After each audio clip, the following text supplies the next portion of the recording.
Crystal Beasts, Failed Cards, and Mechanics by TheDuelLogs. Ever since its introduction to Yu-Gi-Oh! GX, Crystal Beasts have been a fan-favorite archetype, Yes. joining the likes of Heroes, Cyber Dragons, and even Frog. But unlike those archetypes, Crystal Beasts has never had an opportunity to shine within the competitive metagame, which is why they're the topic of today's video, discussing what's held them back for so long and whether or not their latest support could make them a meta-viable deck. I hear Golden Rule. I literally yesterday had to order my 3 copies of these. Golden Rule, I hear, goes hard in this deck. Crystal Beasts have always had that interesting gimmick of being able to come to the spell and trap card zones, which actually spawned the variant that uses Haman, Lord of Striking Thunder, as kind of the beat stick in there.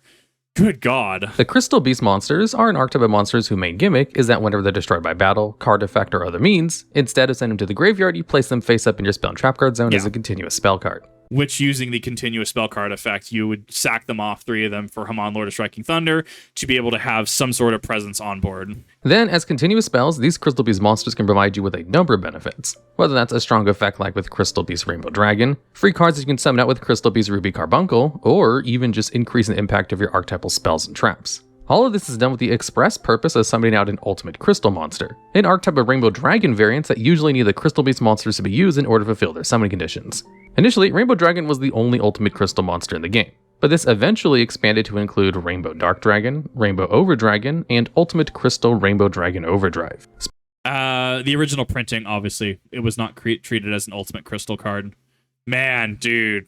Ghost Rares of Rainbow Dragon go for lots nowadays. That's upsetting. Speaking of Rainbow Dark Dragon, Crystal Beasts also have a sister archetype, the Advanced Crystal Beasts. Yes, they do. These cards are still technically Crystal Beast monsters, even become continuous spells in the same way, but the Advanced Crystal Beasts revolve specifically around Advanced Dark, a field spell which makes all your Crystal Beast monsters dark so you can actually summon out Rainbow Dark Dragon. So, what's the idea behind the Crystal Beasts?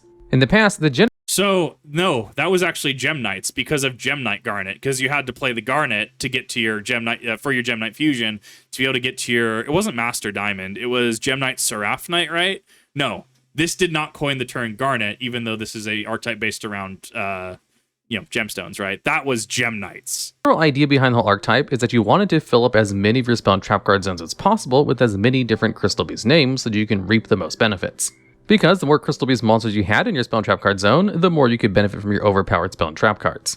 Rare Value is an archetypal Pot of Greed, Crystal Abundance is Soul Charge, and Crystal Raigeki and Crystal Conclave serve as great ways to interrupt your opponent. And eventually, if you got enough Crystal Beast monsters in your spell and trap card zone, you can unlock every benefit of Rainbow Ruins, the main Crystal Beast field spell. A battle trick that's also a spell and trap negate that also draws you free cards that also lets you summon out your Crystal Beast monsters from your spell and trap card zone. Then, after swarming the field and filling the graveyard with enough of your Crystal Beasts, you can then special summon out Rainbow Dragon, a big beater with an impressive 4,000 attack that's capable of wiping the entire field with a single effect. So he's explaining this in an amazing way. I like how he's explaining this. So you're telling me this is an archetype with access to a archetypal Pot of Greed. They have Soul Charge, effectively, for the archetype. You have a banger field spell. You have a beat stick that's a 4K beat stick that can, wipe the field. Sell me on this. What's wrong with it? What's wrong with the archetype?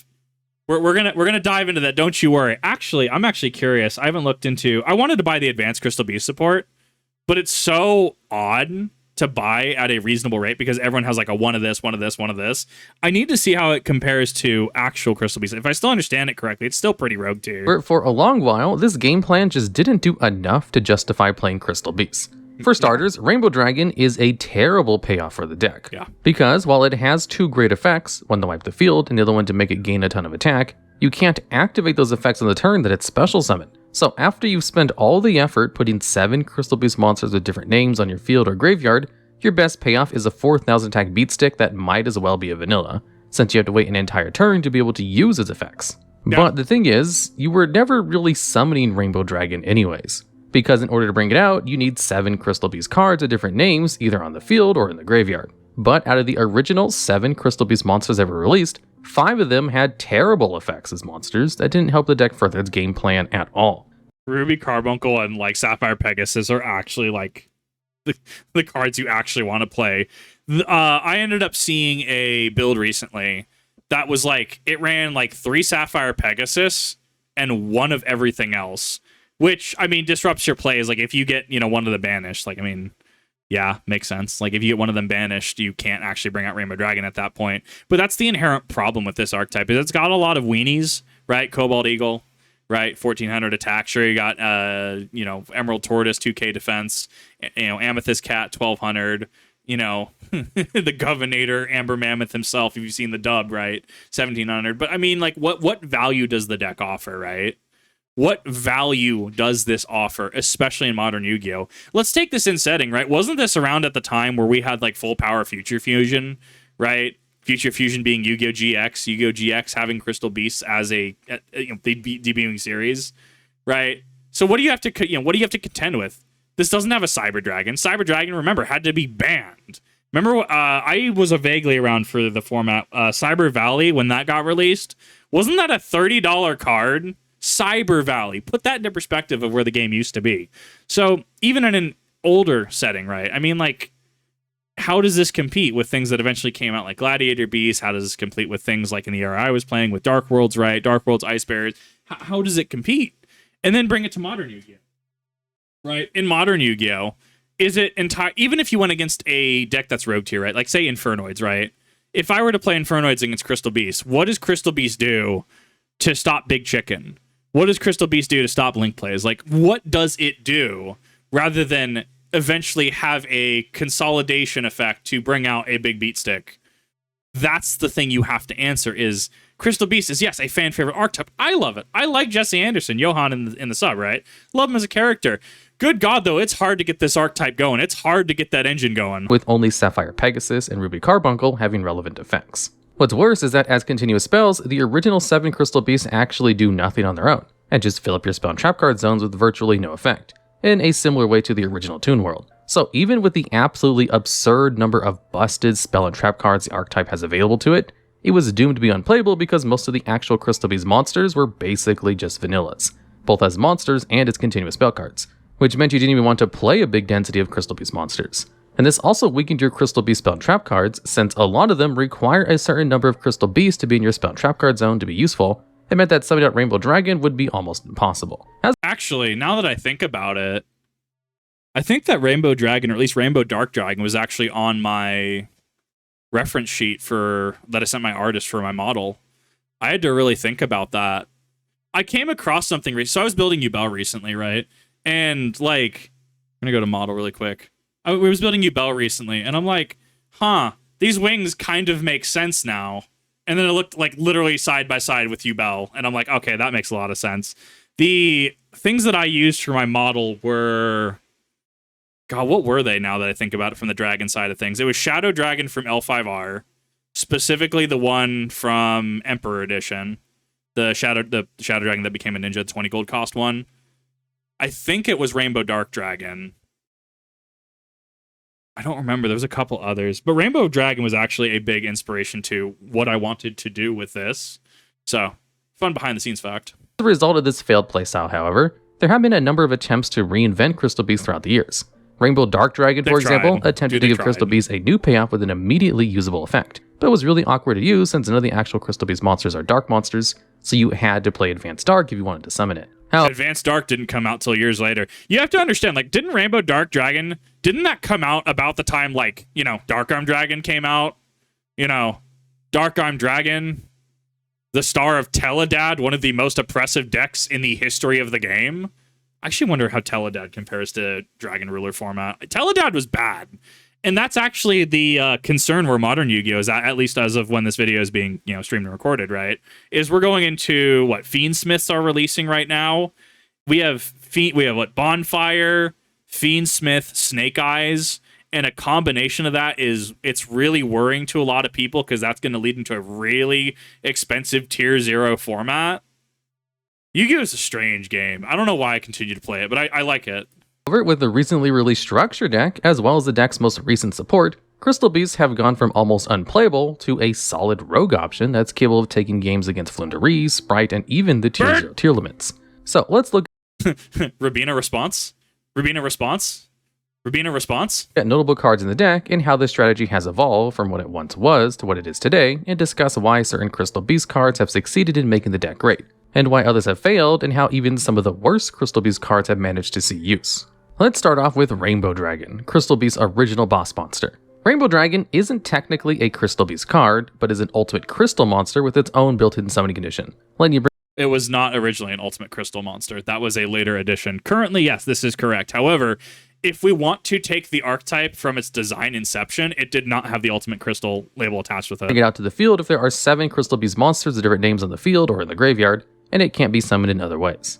This is an incredibly demanding summoning condition, especially in a deck like Crystal Beast, where a lot of the deck's monsters don't have ways of bringing themselves or others to the field, and as a result, it's incredibly difficult to swarm the field and graveyard with enough Crystal Beasts in order to bring out Rainbow Dragon. But if you actually manage to summon Rainbow Dragon, you get a 4,000 attack beat stick with 2 really strong effects. Its first effect lets you send Crystal Beast monsters you control to the graveyard at quick effect speed to increase the attack of Rainbow Dragon by 1,000 for every Crystal Beast monster you send, which would make Rainbow Dragon an excellent tool for OTKing. And that's not all, because Rainbow Dragon's second effect is even better, allowing you to banish every Crystal Beast monster from your graveyard to shuffle back the entire field into the deck. Now, this includes your own field as well as Rainbow Dragon itself, but this form of non-destruction, non-targeted board wipe is excellent. And do you know why I consider this bad? Not just because it's a vanilla on the turn you summon it. Do you know why this is bad to me? Because it has no protection. So think about modern boss monsters, right? Cannot be destroyed by card effects, cannot be targeted by other cards, cannot be targeted by your opponent's card effects, cannot be destroyed, right? How we have protection effects, right? Look at Red Eyes Darkness Dragoon, right? Where we look at Dragoon and it's like, oh yeah, can't be like targeted or destroyed, right? This doesn't have protection. Mate, what if they just Ghost Ogre you? What if they just say, nah, bro, gonna in Era, right? Nah, Mirror Force, Dimensional Fissure, Compulsory Evacuation Device, Torrential Tribute. Oh, but Kip, that's traps. I mean, everybody's got to run into traps. Okay, yeah, that's fine. What happens if Rainbow Dragon's the only thing on your field and they're like smashing ground you or something? Hammer Shot. Like, what happens if, once again, in Era, what happens if they honest you, right? Like, think about it, like, you're, I don't know, Thunder King Ryo's out for some reason, right? And they attack into you. Honest? Gain that 4K? Get out of my game? It feels like one of those things that you have to cumulatively build up to your Rainbow Dragon, and if your Rainbow Dragon gets, like, sniped, if it gets, like, destroyed, cool, scoop, I'm gonna go game 2, right? Like, it's such a build-up for so little payoff. 4,000! Yeah, absolutely. And I think this happened to be the era where, like, we didn't have things like Cosmo Dark Planet. We didn't have things like Infernoid, Anunku, whatever the 10 one is, right? Big Chicken. We didn't really have things like Shadal Construct. Like, we didn't have these kinds of power plays, especially when you start getting into power plays where, like, what was the most iconic 4K? I don't know. Obelisk the Tormentor, Darkness, Neosphere, somewhere in that. Like, 4Ks were still kind of being tested out in this era, I'd argue, right? Cosmo Dark Planet is a 4K that even in Cosmo, you ran a one of to be cute. I ran that one of to be cute, right? So I think that this is just from an era where they were super concerned with power creep and didn't want to push the envelope too much. And even then, the game is just so bottomless. Thank you, yeah. But like, the game is so different nowadays where to have this level of investment, if Crystal Beasts were designed with modern game logic, I think you'd see a lot more protection options. Or at least I think with Rainbow Dragon, and we might see with one of the retrains, because I actually don't remember what they say, we might see a glimpse of what they would be thinking from a modern Yu-Gi-Oh! Design standpoint, right? You have to understand, it's not... Yu-Gi-Oh! As its core is... Yes, technically, functionally, the same game from when it first came out, right? Normal summoning, tributing, spell cards, etc., right? But it's also vastly different in how we play the game. Like, think about just Invoked, right? A deck that I play, right? What do you do with Invoked? Magical Meltdown, response. Grab Alistair the Invoker, normal Alistair, response. No response, okay, grab Invocation, right? And your normal summon kind of helps facilitate a lot of those plays. Where even then, you have plays like, say you're going second, you're playing Mech Knight or something like that. Hey, you have 2 in that column, summon Mech Knight, response, right? And that just wasn't necessarily how it was. Yes, we had hand traps, like Karibo is a hand trap, right? Think about it, Karibo is a hand trap. The game is functionally different nowadays. So when you go back in time, this is all to say, you go back in time, you have to like understand where the game was and why this archetype is struggling in modern day, because they don't really get a redo. A big reason why a card like Zeus sees competitive play. Yeah, However, dude, while Zeus. these effects are directly strong, I run Zeus in the upgraded one in Ubel. Rainbow Dragon also comes with a heavy restriction which prevents any of its effects from being used on the turn that it's special summoned. This restriction basically removes all Rainbow Dragon's potential utility, and turns it from a hard to bring out but potentially strong payoff into just a high attack beatstick, which meant that it was never worth the effort to bring out. And even when Rainbow Neos was seeing competitive play, a fusion monster that requires an ultimate crystal monster as a material, Rainbow Dark Dragon was often the choice of ultimate crystal monster simply because its summoning condition, despite being difficult to fulfill, was at least a bit more feasible than Rainbow Dragon. So because Rainbow Dragon is hard to summon out and has a terrible restriction which kills its playability, you would expect a more modern Crystal Beast deck to have moved away from it and not played at all. However, the modern Crystal Beast support has changed Rainbow Dragon's role, because now, instead of being a bad payoff for an archetype that would rarely summon it, it's now a really integral engine piece that Crystal Beasts now want to play, even if there's no chance of it being summoned. I like looking at legacy support as somebody that has loved Ubel, right? Ubel did not it used to be garbage, hot garbage, right? I think the most competitive variant of it focused on, was it Terra Incarnate, the second step? Yeah, because Ultimate Nightmare was the third. It focused on like board wiping your opponent consistently with like Ultimate, with Terra Incarnate. But even then, that was still like super inconsistent, like rogue option. Like, you play this because you like Ubel. Now, right, we get to see cards like Samsara Lotus that have been banned, right?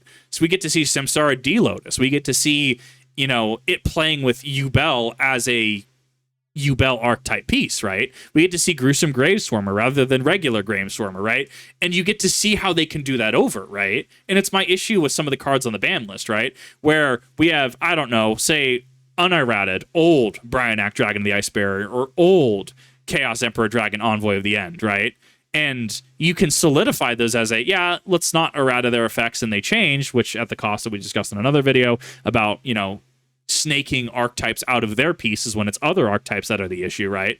Yes, we know that your big booty statue OTK deck can benefit off of Pot of Greed. You know what else can? Sky Striker, bro. You know what else can? Snake Eyes. You know what else can? Literally anything else. So that's why it's banned.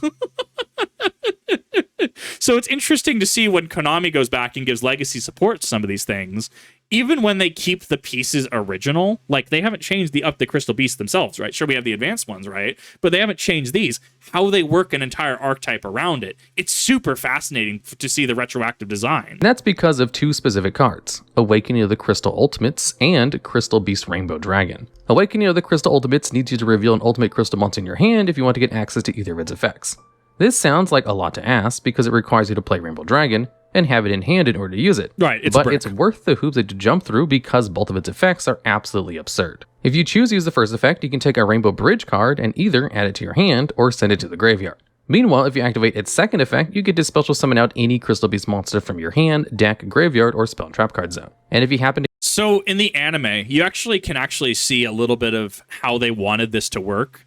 Because Yu-Gi-Oh! GX, especially Season 3, where the Crystal Beasts come into play, right?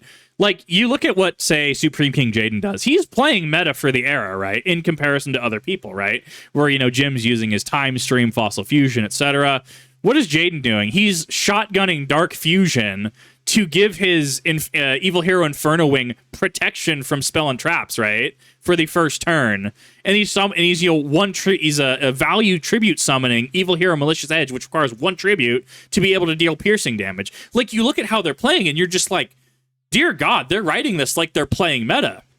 And so you look at how they set up Evil Jesse, like, you know, right when he's possessed by Ubel, and how he was playing against, how he's playing Advanced Crystal Beast, right?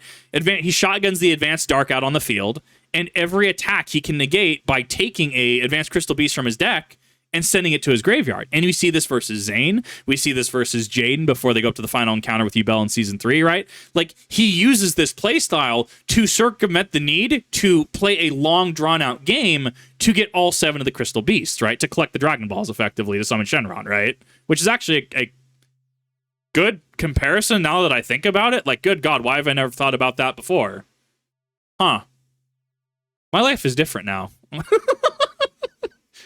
But, like, it's interesting to see how that works and how when it's the initial design is written that, hey, yeah, we need to, we're just going to shotgun the advanced dark. We're going to make sure to get all our crystal beasts out. And you can see in the modern game design where the second effect is you just get to summon out any crystal beast monster. That's like if you had this in scene 3 where, Jesse ends up being, Jaden's going to attack in, right? And he's like, not so fast. Activate, because spell speed 2 can activate in the trap card window, right? Spell speed 2, quick play spell.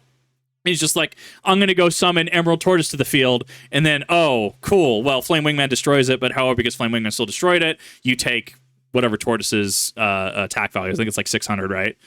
But you see how this fits in line with the design logic, the design philosophy behind it. It's so good. You control Ultimate Crystal Monster, you actually get to use both. This is unlikely to happen, as even the latest Ultimate Crystal Monsters are hard to summon, but it is a neat little bonus to keep in mind. Its second effect is a great way of swarming the field with your crystal beasts, since it's pretty much just an emergency teleport for the archetype, and is particularly strong since it lets you use the effect of the crystal beast monsters you summon, allowing you to place a free crystal beast to your spell and trap card zone with Pegasus, or if your zone's already full, you can use the summon effect of Ruby Carbuncle to swarm the field with a ton of bodies. And because its effect is so good at helping you swarm the field, it gives Crystal Bees much easier access to the extra deck, and is a big part of the reason as to why the deck has a ton of rank 4s and link plays available to them. Yeah, and its first effect is also astonishing too, because of the sheer variety of options it gives you, since you have 3 incredibly strong targets for it. Rainbow Bridge to get access to your other crystal spells and traps, Rainbow Bridge of the Heart for the same reason and for the free normal summon, or you can choose to send Rainbow Bridge of Salvation to the graveyard. But in order to even activate Awakening, you do still need a way to get Rainbow Dragon to hand so you can reveal it. And the best way of doing that is with another piece of the deck's modern support, Crystal Beast Rainbow Dragon. This version of Rainbow Dragon is not an ultimate crystal monster, so you can't reveal it off of Awakening, but to make up for that, it has a really strong trio of effects. The first is the same as any other Crystal Beast monster, where if it would be destroyed, you can place it in your spell and trap card zone. And the second lets you summon it out from your hand whenever an attack is declared involving a Crystal Beast monster. But it's the third effect that really revolutionized Crystal Beasts, because unlike the other Crystal Beast monsters, Rainbow Dragon has an effect while it's a continuous spell, which allows you to banish it from your field to special summon any Crystal Beast monster from your deck with its effect negated, and then you must add an Ultimate Crystal Monster from your deck to your hand. That's the one. Adding while this card is a continuous spell, allowing it to have an effect as such, that is such value. Can you imagine if you have, I don't know, like your Ruby Carbuncle sitting, or your Sapphire Pegasus to bring, say, Ruby Carbuncle, and Ruby Carbuncle has an effect while it's in the spell and trap card zone face up, right? Can you imagine how much value this deck would have? Can you imagine if like Emerald Tortoise just had a cool, while this card is on face up on your field as a continuous spell card, once per turn, quick effect, you can have the battle damage you take from one attack involving a Crystal Beast monster. Can you even an effect like that? Can you imagine how much that adds to the archetype to the deck? So then you start seeing, right, when we have this, when this is their current design philosophy, when we go back to how the Crystal Beasts are worded and none of them have this effect, you start to go, wow, okay, that's why we're running into issues with the archetype. This effect is really important because, like Awakening, it's another way of swarming the field with level 4 bodies that you can use to go into rank 4s.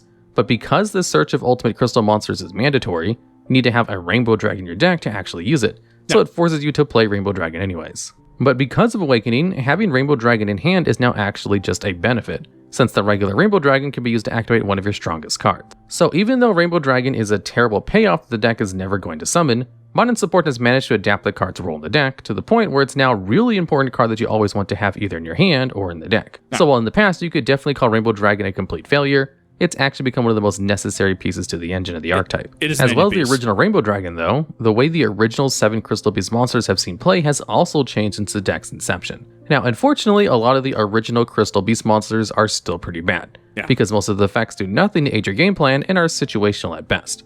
However, even despite this, 4 out of the original 7 Crystal Beast monsters have actually seen recent competitive play, with one of them even being used in tier limits. The most important of the original Crystal Beast monsters in the deck itself, however, is Crystal Beast Sapphire Pegasus. Pegasus has the same effect to become a continuous spell like the other Crystal Beast monsters, but its unique effect is actually really good, because when it's summoned, you get to place any Crystal Beast monster from your hand, deck, or graveyard to your spell and trap card zone as a continuous spell. Think of it like in Magic the Gathering. Think of just color fixes, right? So say if you have 6 Crystal Beasts out, right? Like either in your spell and trap card zone, in your graveyard, or on the field, right? Or 5 technically. Summon Sapphire Pegasus. You have 6 out of 7. Hey, I'm gonna go grab, I don't know, Topaz Tiger from my deck. That will be 7 out of 7 for your summon of Rainbow Dragon, right? To collectively collect all the Dragon Balls and summon Shenron, right? So He's the color fixer here. He fixes what you need and gets out what you need for your Crystal Beast engine. This effect has always been solid, but it's gotten even better in recent years. Because in the past, you had few good targets to place with Pegasus. Your best hope would be place a copy of Ruby Carbuncle so you can bring it out and use its Soul Charge effect, or to just place another copy of Sapphire Pegasus since you didn't really want to play the other Crystal Beast monsters. This didn't do too much for you, but at least let you fill up your spell and trap card zone so you could use your crystal spells and traps. But with the release of Crystal Beast Rainbow Dragon, Sapphire Pegasus' strength has increased exponentially, because when the Crystal Beast version of Rainbow Dragon is a continuous spell, you get to use this effect to summon out any Crystal Beast monster from your deck and search Rainbow Dragon. This means that Sapphire Pegasus is now a 1-card rank 4, since you can banish Rainbow Dragon after putting into your spell and trap card zone with Pegasus, and then summon out a free level 4 body. This is amazing in the current format. I'm sorry, does that mean you can Sapphire Pegasus into a Exciton Knight? Jesus Christ. I mean, I'm sure there's better options. You could hypothetically, Exciton Knight into Zeus, into the bigger Zeus, right? The other one? Good God, what is that play? What is that line of play? And for giving the deck access to cards like Abyss Dweller and Baguska. The other of the original 7 Crystal Beasts that have seen play are Ruby Carbuncle, Cobalt Eagle, and Emerald Tortoise.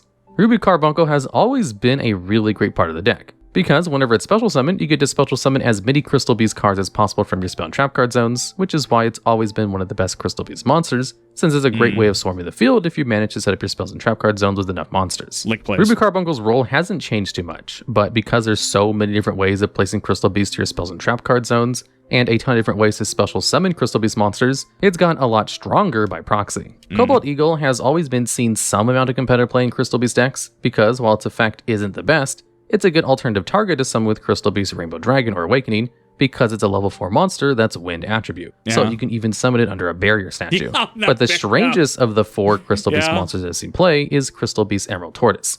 Because Emerald Tortoise's unique effect is actually terrible because all it does is change a monster that attacked this turn to defense position. This terrible effect is why it sees 0 play in Crystal Beast decks. But even despite that, Emerald Tortoise was, and still is, sometimes used by the best deck of the format, Tearlaments.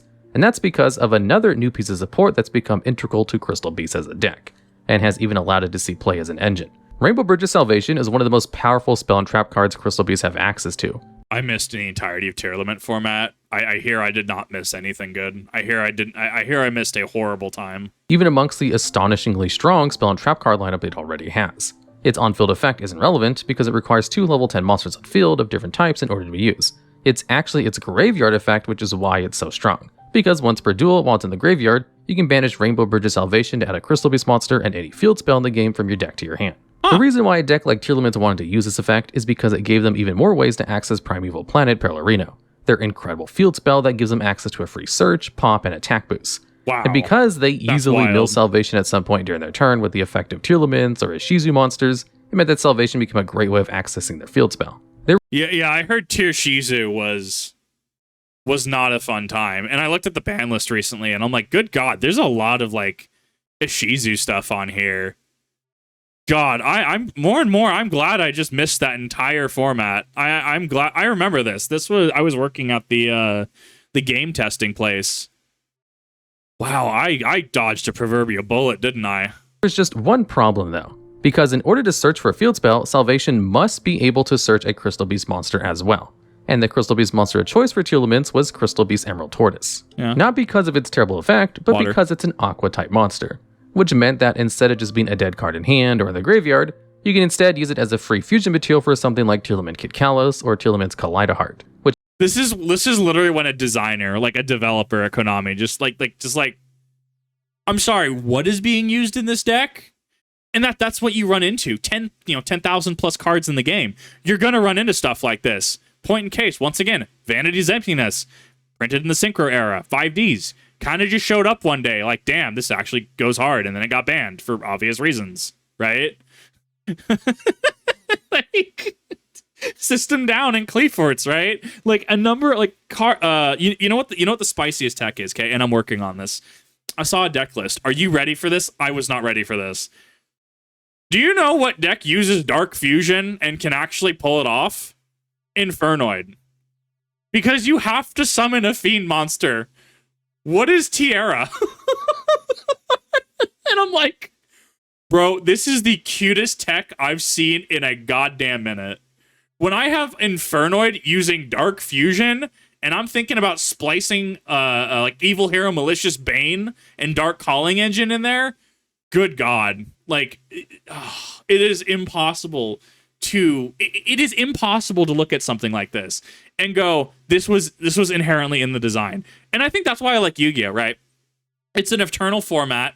You have a lot of the chase cards right now. A lot of the rarity chasing is the thing, right? Ultimates, quarter century rares, etc., right? And thus, because people buy such bulk product, it makes commons and stuff, commons, rares, supers, etc., unless they're like super chase, right? It makes them like, hey, there's bulk, there's stuff. I can buy like 6 copies of Snatch Steal from one of the recent sets for like, I don't know, 20 cents a piece. Hell yeah. So the game is actually really easy to get into from a financial standpoint like that. Good God. This game is wild. Made both Searches of Salvation actually matter. In Crystal Beast itself, however, Salvation is even stronger, and has completely changed the way Crystal Beast play the game. Yeah. Because not only is it a great consistency tool for the deck, which allows you easier access to Sapphire Pegasus, it also lets you search for the strongest generic field spells in the game. This means that instead of searching cards like Rainbow Ruins or Advanced Dark, you can instead search for cards like Necro Valley to shut down any kind of graveyard interaction to completely stop a tier limit deck. Bro, can you just imagine somebody shotgunning out the Sapphire Pegasus, going through the combo, and like they're going first, right? And then they end on Necro Valley?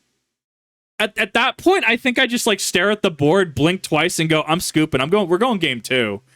I don't know whatever you're playing, but I respect it. Oh my God. Or if you're more worried about Floowandereeze, could instead search Zombie World to stop them from being able to tribute summon. And even against Kashtira, you have Ecoldi Zone available to stop their Kashtira monsters before they have a chance to use their effects.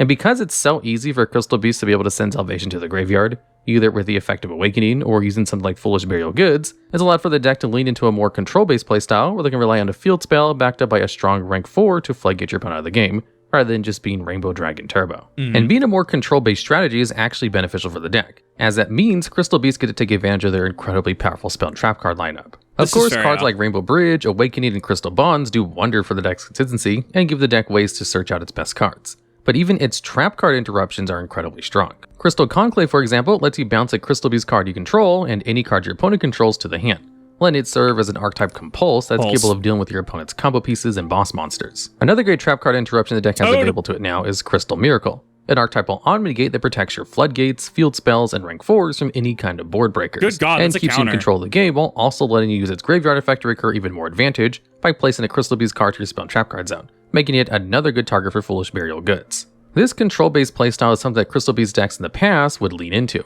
occasionally being affectionately referred to as Conclave Control. This control-based playstyle has evolved since then, however, due to the number of options that have suddenly become available to the deck. I think it has to go into the control playstyle, or at the very least, it has to like play slower, because you have to get so many things out for your power plays. You have to get all 7 Crystal Beasts into your field or graveyard or hand to be able to actually make Rainbow Dragon live. So it would make sense from a design standpoint to make it a slower archetype. But that doesn't mean a whole hell of a lot in a game where the objective is turn 1, you will build your board. Turn 2, your opponent will try to break your board. Your opponent either fails and you win, or your opponent breaks your board, and then you have a couple turns of build up and you do it all over again. In a very high intensity format like that, or just a game state, I guess, in a very high intensity game like that, control has to really bring something to the table to even be worth it. Honestly impressive how drastically Crystal Beasts have managed to improve since the introduction, as they went from a deck with laughably bad monsters that had little to no use, to even being able to take on tier 0 tier limits. Yeah. But in order to get to that point, the deck needed a lot of support, as well as a lot of creative minds behind it to push it to its limits. And instead of being limited by the scope of summoning Rainbow Dragon, or trying to fulfill the condition of Rainbow Ruins, these deck builders managed to make a really interesting or strong control deck that has even managed to see recent YCS tops. So it's not really fair to call Crystal Beast a failed deck. There are definitely a few cards in the Crystal Beast that you can point to and call a failure, such as the Advanced Crystal Beasts being terrible cards, the Pendulum Monsters the deck has, or even how bad some of the original Crystal Beasts were. But the cards have a lot going for them as well, both as a deck and even as an engine in certain strategies that are desperate for their field spell. And their newly found ability to easily access rank 4s has made them a boon in the current format, since you can access some of the best monsters in the game to counter the current threats or the meta, especially with how consistent the deck is. So now the deck's latently powerful spells and traps can be used to their full potential. And with the up-and-coming release of Golden Rule, an insanely strong spell card that is another E-Teller for the deck that also lets you place 2 Crystal Beast monsters in your spell trap card zone, the deck is going to get even stronger. And